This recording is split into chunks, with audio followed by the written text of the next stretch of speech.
કેમ છો વિદ્યાર્થી મિત્રો? મજામાં? સ્પોકન ઇંગ્લિશના શોર્ટ લેક્ચરમાં તમારું સ્વાગત છે, જેમાં આજે આપણે શીખશું શુડનો પ્રયોગ. શુડનો મિનિંગ શું થાય? તો કે શુડ એટલે સલાહ આપવા માટે થાય, સલાહ. અને શુડ છે એ ફરજ પણ બતાવે, ફરજ. સલાહ અને ફરજ આપવા માટે કે આમ કરવું જોઈએ, સલાહ કે ફરજ બતાવે છે. બરાબર? કોઈ પણ કર્તાની સાથે I, we, you, he, she, it, they, કોઈ પણ નામ, એમની સાથે શુડનો પ્રયોગ થાય છે. બરાબર? શુડનો પ્રયોગ થાય છે.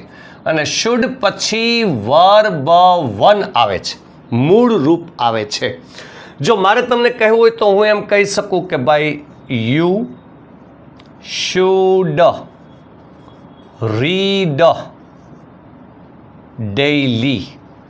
આનો મિનિંગ શું થાય કે તમારે દરરોજ વાંચવું જોઈએ. બરાબર છે? તો આનો અર્થ તમે સમજી ગયા કે તમારે દરરોજ વાંચવું જોઈએ. આવી રીતે સેન્ટેન્સ બનાવતા રહ્યો શુડ પ્લસ V1 લગાડીને. Okay, have a nice day.